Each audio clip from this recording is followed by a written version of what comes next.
아프리카 돼지열병은 어떤 질병인지, 그리고 국내 피해를 최소화하기 위해서 무엇을 해야 하는지 서울대 수의학과 우희종 교수 연결해서 들어보겠습니다. 우 교수님 안녕하십니까? 네, 안녕하세요. 네, 아프리카 돼지열병의 폐사율 최대 100%에 이른다는데 이게 네, 구체적으로 어떤 병인지 자세히 설명해 주시죠. 네네. 원래 이 병은 아프리카의 그 풍토병 같은 형태였는데요. 예, 이것이 결국 그 유럽으로 들어온 것이 한 1950년까지 아마 그 선원들이 먹었던 음식물에 의해서 전파된 걸로 예상되고 있고요. 그 유행이 끝나고는 그 한 10년 전에 다시 이제 이런 것들이 그 유럽과 소련 연방에 퍼지기 시작했습니다. 그러다가 이 중국에서 발병한 건 뭐 다 아실 거고요. 그러면서 이 아시아 지역을 이제 휩쓸고 있죠. 근데 이 질병이 아직은 백신이나 치료제가 없다 보니까는 또 그리고 이게 특히 최근 10년 전부터 유행하는 질병 굉장히 급성으로 오기 때문에 이 치사율이 100% 넘다 보니까는 이 산업계에 미치는 영향 그리고 별다른 어떤 대책이 없다는 점에서 굉장히 유의해야 될 질병입니다. 네, 구체적으로 발병하는 경로가 어떻게 되는지도 궁금합니다. 네네, 이거 이 구지역과는 전혀 다르게 우리가 생각하듯이 공기나 이런 건 아니고요. 주로 예. 접촉이나 이 바이러스가 있는 물, 분변이나 분비물 같은 것들이 이 전파되는 경우의 가장 주요 원인입니다만 현실적으로는 이 바이러스가 굉장히 안정된 바이러스다 보니까 예. 저희들의 어떤 식품이라든지 이런 것들이 사람한테는 영향이 없다 보니까 전혀 모른 채로 이 먹다 남은 음식물이 돼지의 사료로 쓰인다든지 이럴 적에 이제 가장 크게 그 전파 경로의 원인으로 파악되는 거죠. 먹다 남은 음식물을 사료로 지급했을 때 발병할 수 있다는 가능성을 가장 크게 짚어주셨는데, 네네, 하지만 이번 브리핑을 들어보면 발생한 농가는 잔반을 사료로 지급하는 농가도 아니었다고 합니다. 맞습니다. 또 창도 없고 농장 네, 주인과 근로자 모두 해외여행을 다녀온 적도 없다고 하는데 교수님이 네네네. 보시기에는 이번에는 어떤 경로로 확산이 됐을 것 같은지 그렇죠. 추정을 이게 해볼 수 있을까요? 이, 이 경로 중에 이제 큰 한 부분이 이제 야생 멧돼지들이 있는데요. 이 예, 농장은 그에 대한 어떤 대책도 이미 그동안의 어떤 국가 방역 지침에 따라서 이제 한 걸로 보입니다.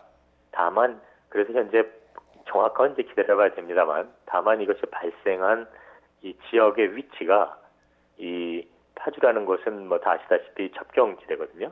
예, 예. 그리고 이제 북한에서도 이미 발병한 것은 보고되어 있기 때문에 아마 그런 이건 100% 추정입니다만 북한의 그 발병 상황과 또 야생 멧돼지 그리고 이제 이것에 관련된 것들이 이제 진드기도 관련돼 있는데요. 이 그쪽 연결되어서 발병한 것이 아닌가라고 추정을 하게 됩니다. 네, 일단은 그 추정이긴 점은 네, 합니다만 북한에서도 지난 5월 30일에 아프리카 돼지열병의 발병이 확인됐기 때문에 파주가 북한과 인접한 곳이라서 야생 멧돼지를 통해서 감염됐을 가능성에 대해서 짚어주셨고요. 치사율이 100%라고 하는데 걸리면 네, 대부분 폐사한다는 거죠.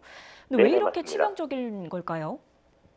그거야 그 바이러스 질환의 어떤 특징이기 때문에 예, 이 바이러스가 왜 100% 죽이냐라는 건 말할 수는 없습니다만 최소한 이 바이러스가 그런 그 유전자형이 굉장히 많기 때문에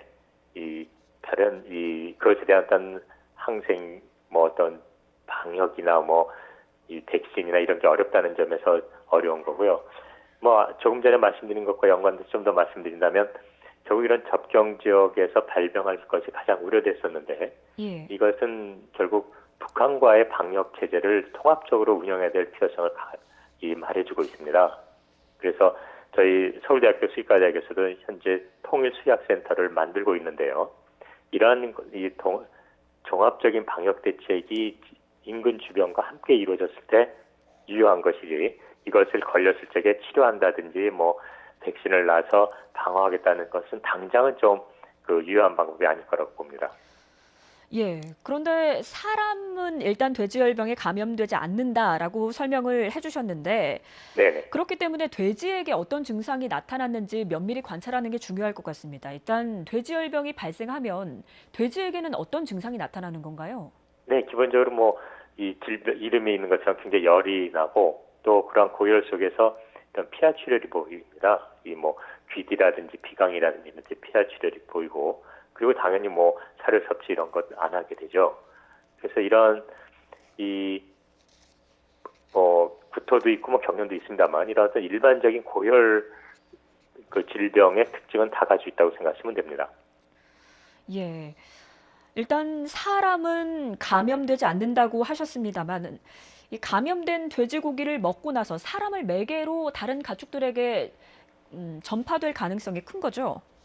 네네. 그래서 뭐 이 사람이 어떻게 먹어서 그 바이러스 자체가 다시 어떻게 가기보다는 그런 먹는 음식에 남아 있는 것들 이런 것들이 이제 위험한 거죠. 그리고 이제 이런 사람들이 본인 자각 증상이 전혀 없고 별병을 안 하니까 그 농장을 방문하거나 어떤 뭐 이동 그 자동차나 이런 것들에 의한 그 전파 가장 중요한 경로입니다. 그래서 현재로서는 정부는 굉장히 뭐 유효하게 잘 하고 있다고 생각하고요. 다만 우리 국민께서도 염두에 두셔야 될 거는 이런 질병의 발생이란 것은 우리들이 가진 어떤 지식이나 이런 것들이 그 한계가 있다 보니까는 가장 최선의 방법을 하더라도 이 발생할 수 있다는 점이고요.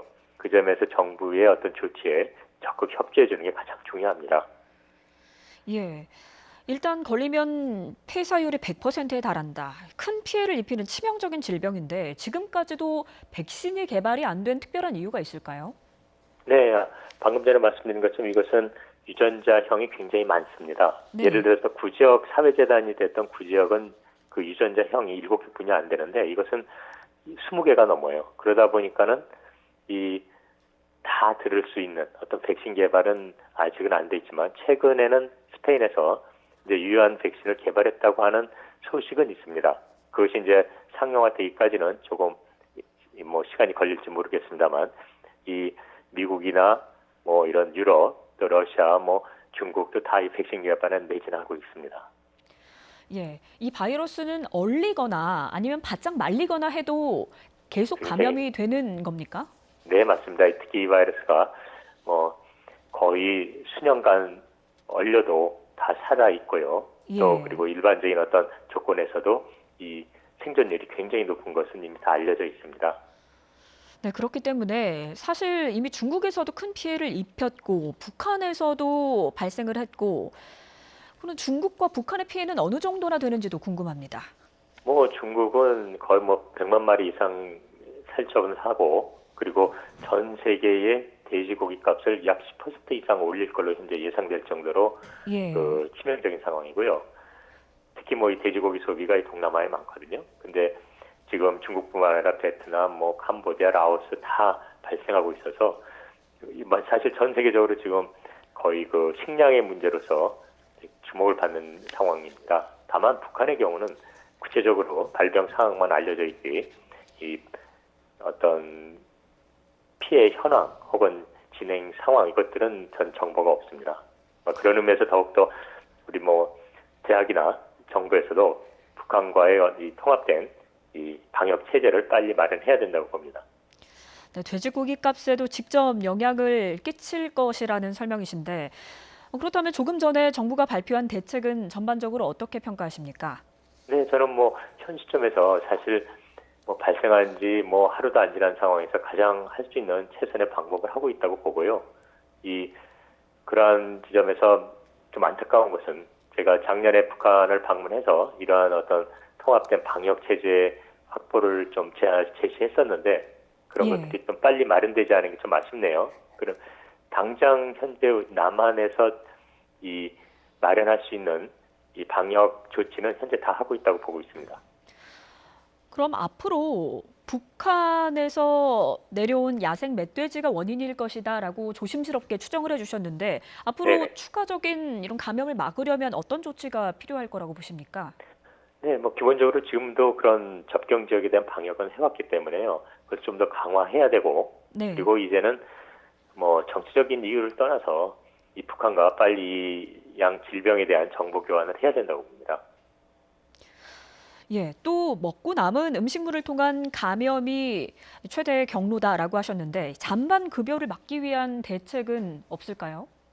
지금도 그건 이미 실시하고 있기 때문에요. 아마 많은 농가들이 그것에 따르고 있는 걸로 알고 있습니다. 그래서 이 잔반이나 이것은 근원적으로 이 다시 사료를 사용하지 않도록 이제 확고한 체제와 법 조항 같은 것들을 아예 만들어놔야 되죠. 네. 그런데 문제는 이렇게 방역을 했는데도 지금까지 이렇게 우리나라로 확산하는 것을 막지 못했다는 것인데요. 앞으로 추가적인 전염을 막기 위해서는 네. 어떤 조치가 필요하면 좋을까요? 일단 지금 이번에 발생한 이 농가에 관련된 모든 어떤 그 연결망 이 자체를 차단해야 되는 거고요. 예. 그래서 뭐 아까 그 장관의 보도를 보니까 그 충분히 그런 것들은 인지하고 있다고 봅니다.